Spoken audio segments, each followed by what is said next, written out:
प्रेम से बोलिए श्री सत्यनारायण भगवान की जय। आज के दिन श्री सत्यनारायण भगवान की कथा पढ़ी अथवा सुनी जाती है। तो आइए आज आपको सुनाते हैं श्री सत्यनारायण भगवान की संपूर्ण व्रत कथा और आरती। एक समय नैमिषारण्य तीर्थ में शौनक आदि 88,000 ऋषियों ने श्री सूत जी से पूछा, हे प्रभु, इस कलयुग में वेद विद्या रहित मनुष्यों को प्रभु भक्ति किस प्रकार मिलेगी और उनका उद्धार कैसे होगा। इसलिए हे मुनि श्रेष्ठ, कोई ऐसा तप कहिए जिससे थोड़े समय में पुण्य प्राप्त हो जाए तथा मनोवांछित फल मिले। वह कथा सुनने की हमारी बहुत इच्छा है। सर्वशास्त्र ज्ञाता श्री सूत जी बोले, हे वैष्णवों में पूज्य, आप सबने प्राणियों के हित की बात पूछी है। अब मैं उस श्रेष्ठ व्रत को आप लोगों से कहूँगा जिस व्रत को नारद जी ने लक्ष्मी नारायण जी से पूछा था और लक्ष्मीपति ने मुनि श्रेष्ठ नारद जी से कहा था। सो ध्यान से सुनिए। एक समय योगी राज नारद जी दूसरों के हित की इच्छा से अनेक लोकों में घूमते हुए मृत्यु लोक में आ पहुँचे। यहाँ अनेक योनियों में जन्मे हुए प्राय सभी मनुष्यों को अपने कर्मों द्वारा अनेकों दुखों से पीड़ित देखकर सोचा, किस यत्न के करने से निश्चय ही प्राणियों के दुखों का नाश हो सकेगा। ऐसा मन में सोचकर विष्णु लोक को चले गए। वहां श्वेत वर्ण और 4 भुजाओं वाले देवों के ईश नारायण को देखकर, जिनके हाथों में शंख चक्र गदा और पद्मा थे, वे वरमाला पहने हुए थे, उनकी स्तुति करने लगे। हे भगवान, आप अत्यंत शक्ति से संपन्न हैं। मन तथा वाणी भी आपको नहीं पा सकती। आपका आदि मध्य अंत नहीं है। निर्गुण स्वरूप सृष्टि के आदि भूति व भक्तों के दुखों को नष्ट करने वाले हो। आपको मेरा नमस्कार है। नारद जी से इस प्रकार की स्तुति सुनकर विष्णु भगवान बोले, हे मुनि श्रेष्ठ, आपके मन में क्या है? आपका किस काम के लिए आगमन हुआ है? निःसंकोच होकर कहिए। तब नारद मुनि बोले, मृत्यु लोक में सब मनुष्य जो अनेक योनियों में पैदा हुए हैं, अपने अपने कर्मों के द्वारा अनेक प्रकार के दुखों से दुखी हो रहे हैं। हे नाथ, मुझ पर दया रखते हो तो बताइए कि उन मनुष्यों के सब दुख थोड़े से ही प्रयत्न से कैसे दूर हो सकते हैं। हे नारद, मनुष्यों की भलाई के लिए तुमने बहुत अच्छी बात पूछी है। जिस काम के करने से मनुष्य मोह से छूट जाता है, वह मैं कहता हूँ, सुनो। बहुत पुण्य देने वाला स्वर्ग तथा मृत्यु लोक दोनों में दुर्लभ एक उत्तम व्रत है। आज मैं प्रेम वश होकर तुमसे कहता हूँ। सत्यनारायण का यह व्रत अच्छी तरह विधि पूर्वक करने से मनुष्य आयु पर्यंत यहाँ सुख भोग कर मरने पर मोक्ष को प्राप्त होता है। श्री भगवान के वचन सुनकर नारद मुनि बोले कि उस व्रत का फल क्या है, क्या उस व्रत का विधान है और किसने यह व्रत किया है और किस दिन यह व्रत करना चाहिए, विस्तार से कहिए। भगवान श्री विष्णु बोले, दुख शोक आदि को दूर करने वाला, धन धान्य को बढ़ाने वाला, सौभाग्य तथा संतान को देने वाला यह व्रत सब स्थानों पर विजयी करने वाला है। भक्ति और श्रद्धा के साथ किसी भी दिन मनुष्य श्री सत्यनारायण की शाम के समय ब्राह्मणों और बंधुओं के साथ धर्म परायण होकर पूजा करे। भक्ति भाव से नैवेद्य, केले का फल, घी, दूध और गेहूं का चूर्ण सवाया ले। गेहूं के अभाव में साठी का चूर्ण, शक्कर और गुड़ ले और सब भक्षण योग्य पदार्थ जमा करा के भगवान के अर्पण कर दें तथा बंधुओं सहित ब्राह्मणों को भोजन कराएं।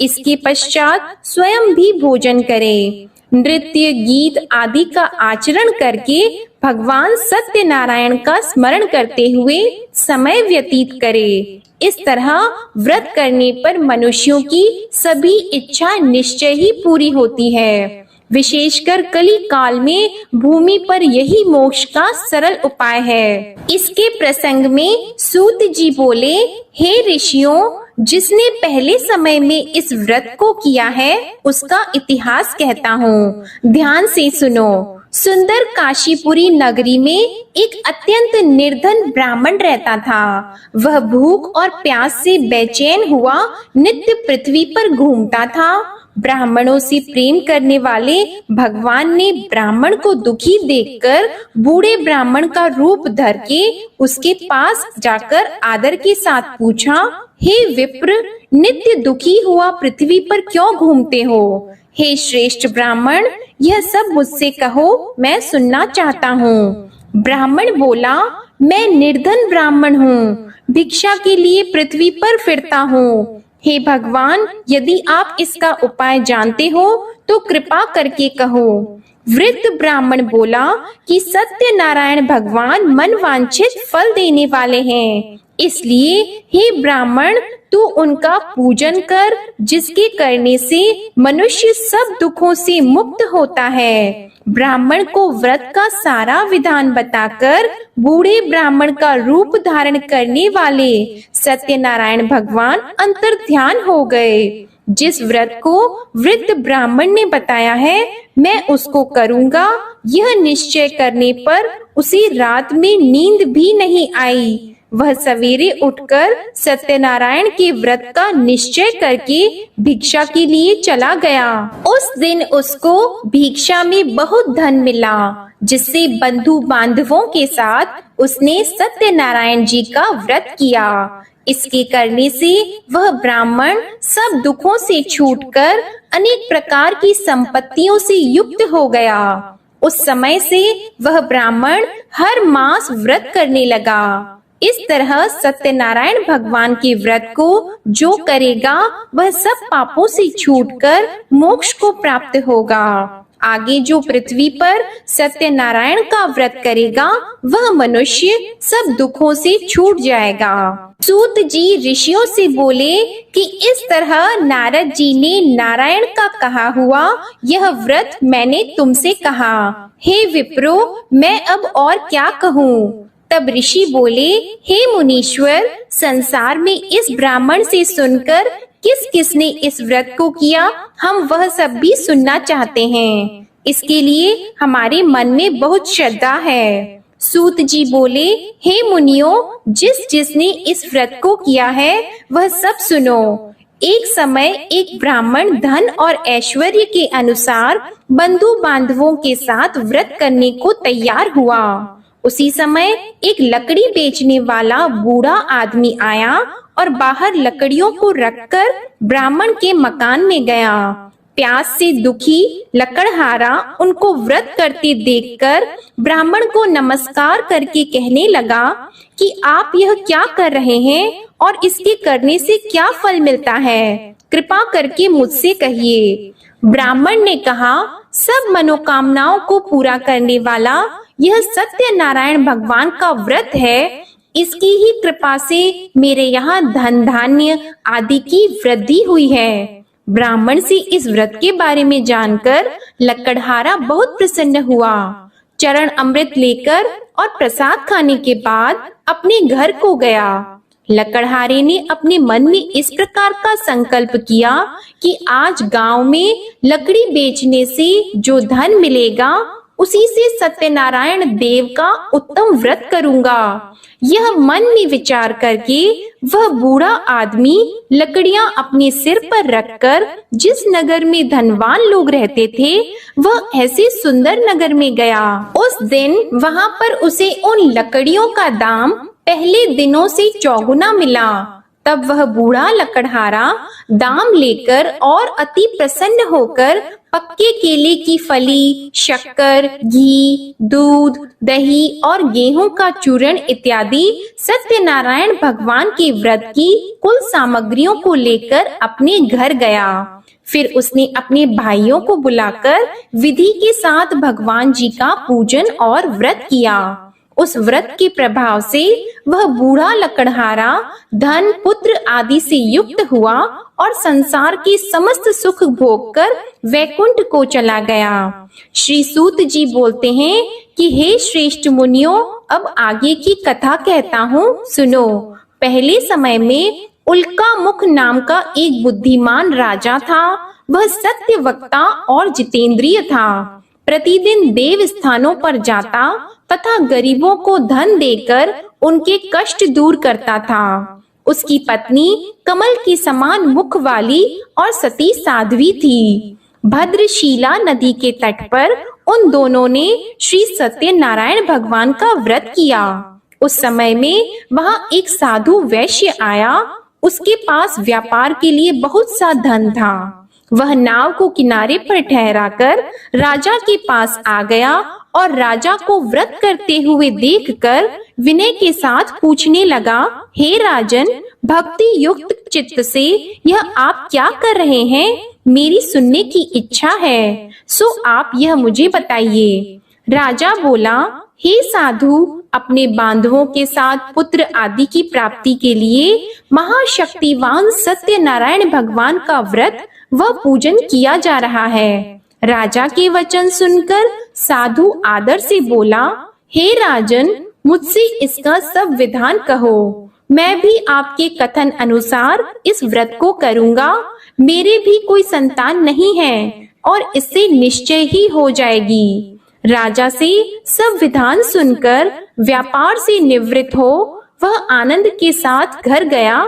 साधु ने अपनी स्त्री से संतान देने वाले उस व्रत का समाचार सुनाया और कहा कि जब मेरे संतान होगी तब मैं इस व्रत को करूंगा। साधु ने ऐसे वचन अपनी स्त्री लीलावती से कहे।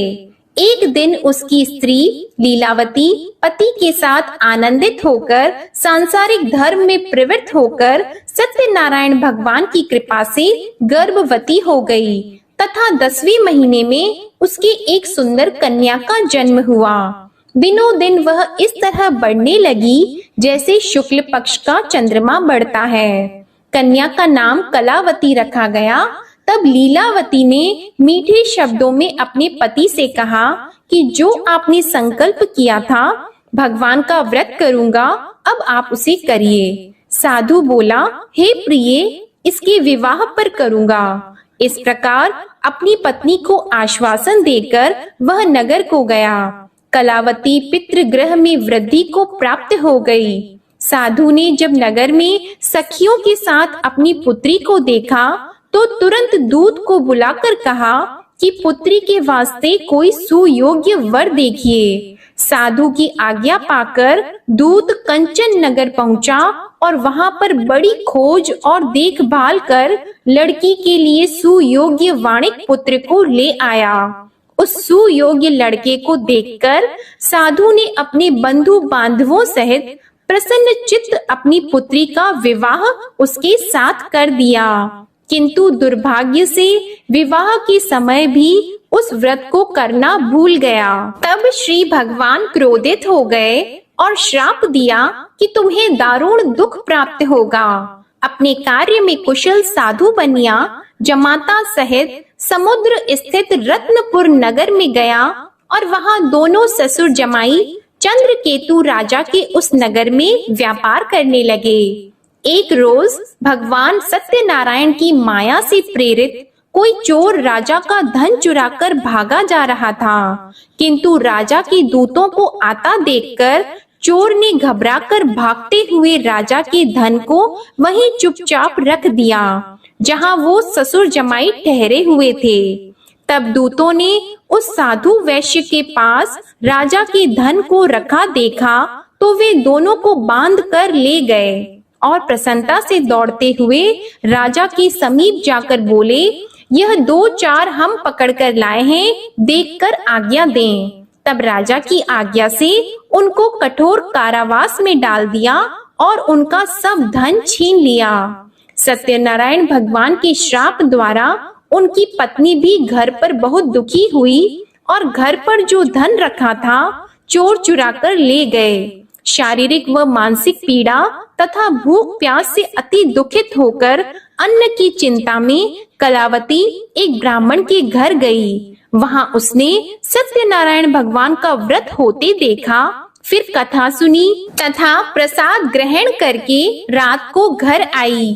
माता ने कलावती से कहा, हे पुत्री, अब तक कहाँ रह गई थी? वह तेरे मन में क्या है? कलावती बोली, हे माता, मैंने एक ब्राह्मण के घर श्री सत्यनारायण भगवान का व्रत देखा है। कन्या के वचन सुनकर लीलावती भगवान के पूजन की तैयारी करने लगी। लीलावती ने परिवार और बंधुओं सहित श्री सत्यनारायण भगवान का पूजन किया और वर मांगा कि मेरे पति और दामाद शीघ्र आ जाएं। साथ ही प्रार्थना की कि हम सबका अपराध क्षमा करो। सत्यनारायण भगवान इस व्रत से संतुष्ट हो गए और राजा चंद्रकेतु को स्वप्न में दर्शन देकर कहा, हे राजन, दोनों वैश्यों को प्रातः ही छोड़ दो और सब धन जो तुमने ग्रहण किया है वह दे दो, नहीं तो मैं तेरा धन, राज्य, पुत्र आदि सब नष्ट कर दूंगा। राजा से ऐसे वचन कहकर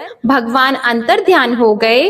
प्रातः काल राजा चंद्रकेतु ने सभा में अपना स्वप्न सुनाया। फिर दोनों वाणिक पुत्रों को कैद से मुक्त कर सभा में बुलाया। दोनों ने आते ही राजा को नमस्कार किया।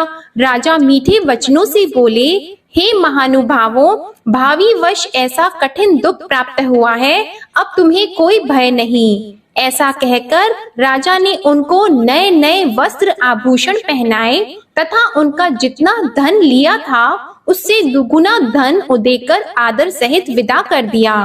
दोनों वैश्य अपने घर को चले गए। सूत जी बोले, वैश्य ने मंगलाचार करके यात्रा आरंभ की और अपने नगर को चला। उनके थोड़ी दूर निकलने पर दंडी वेशधारी सत्यनारायण भगवान ने उनसे पूछा, हे साधु, तेरी नाव में क्या है? अभिमानी वाणिक हंसता हुआ बोला, हे दंडी, आप क्यों पूछते हो? क्या धन लेने की इच्छा है? मेरी नाव में तो बेल और पत्ते भरे हैं। वैश्य का कठोर वचन सुनकर भगवान ने कहा, तुम्हारा वचन सत्य हो। दंडी ऐसा कहकर वहां से दूर चले गए और कुछ दूर जाकर समुद्र के किनारे बैठ गए। दंडी के जाने पर वैश्य ने नित्य क्रिया करने के बाद नाव को ऊंची उठी देखकर अचंभा किया और नाव में बेल पत्ते आदि देखकर मूर्छित होकर जमीन पर गिर पड़ा। फिर मूर्छा खुलने पर अत्यंत शोक प्रकट करने लगा। तब उसका दामाद बोला कि आप शोक न करें, यह दंडी का श्राप है, अतः उनकी शरण में चलना चाहिए, तभी हमारी मनोकामना पूरी होगी। दामाद के वचन सुनकर वह दंडी के पास पहुंचा और अत्यंत भक्ति भाव से नमस्कार करके बोला, मैंने जो आपसे असत्य वचन कहे थे उनको क्षमा करो। ऐसा कहकर महान शोकातुर होकर रोने लगा। तब दंडी भगवान बोले, हे वाणिक पुत्र, मेरी आज्ञा से बार बार तुम्हें दुख प्राप्त हुआ है, तू मेरी पूजा से विमुख हुआ। साधु बोला, हे भगवान, आपकी माया से मोहित ब्रह्मा आदि भी आपके रूप को नहीं जानते, तब मैं अज्ञानी कैसे जान सकता हूँ? आप प्रसन्न होइए, मैं सामर्थ्य के अनुसार आपकी पूजा करूँगा। मेरी रक्षा करो और पहले के समान नौका में धन भर दो। उसके भक्ति युक्त वचन सुनकर भगवान प्रसन्न होकर उसकी इच्छा अनुसार वर देकर अंतर ध्यान हो गए। तब उन्होंने नाव पर आकर देखा कि नाव धन से परिपूर्ण है, फिर भी वह भगवान सत्यनारायण का पूजन कर साथियों सहित अपने नगर को चला। अब अपने नगर के निकट पहुंचा, तब दूत को घर भेजा। दूत ने साधु के घर जाकर उसकी स्त्री को नमस्कार करके कहा कि साधु अपने दामाद सहित इस नगर के समीप आ गए हैं। ऐसा वचन सुनकर साधु की स्त्री ने बड़े हर्ष के साथ सत्यदेव का पूजन कर पुत्री से कहा, मैं अपने पति के दर्शन को जाती हूँ, तू कार्य पूर्ण करके शीघ्र आ जा। माता के ऐसे वचन सुनकर कलावती प्रसाद छोड़कर पति के पास गई। प्रसाद की अवज्ञा के कारण सत्यदेव ने रुष्ट होकर उसके पति को नाव सहित पानी में डुबा दिया। कलावती अपने पति को न देखकर रोती हुई जमीन पर गिर गई। इस तरह नौका को डूबा हुआ तथा कन्या को रोता देखकर साधु दुखी होकर बोला, हे प्रभु, मुझसे या मेरे परिवार से जो भूल हुई है उसे क्षमा करो। उसके दीन वचन सुनकर सत्यदेव प्रसन्न हो गए और आकाशवाणी हुई कि हे साधु, तेरी कन्या मेरे प्रसाद को छोड़कर आई है, इसलिए इसका पति अदृश्य हुआ है। यदि वह घर जाकर प्रसाद खाकर लौटे तो इसे पति अवश्य मिलेगा। ऐसी आकाशवाणी सुनकर कलावती ने घर पहुंचकर प्रसाद खाया, फिर आकर पति के दर्शन किए। तत्पश्चात साधु ने बंधु बांधवों सहित सत्यदेव का विधि पूर्वक पूजन किया। उस दिन से वह पूर्णिमा को सत्यनारायण का पूजन करने लगा। फिर इस लोक का सुख भोग कर अंत में स्वर्ग लोक को गया। सूत जी बोले, हे ऋषियों, मैं और भी कथा कहता हूँ, सुनो। प्रजापालन में लीन तुंगध्वज नाम का राजा था। उसने भी भगवान का प्रसाद त्याग कर बहुत दुख पाया। एक समय वन में जाकर वन्य पशुओं को मारकर बड़ के पेड़ के नीचे आया। वहां उसने ग्वालों को भक्ति भाव से बांधवों सहित सत्यनारायण जी का पूजन करते देखा। राजा देखकर भी अभिमानवश वहां नहीं गया और न ही पूजन किया या नमस्कार किया। जब ग्वालों ने भगवान का प्रसाद उसके सामने रखा तो वह प्रसाद को त्याग कर अपनी सुंदर नगरी को चला गया।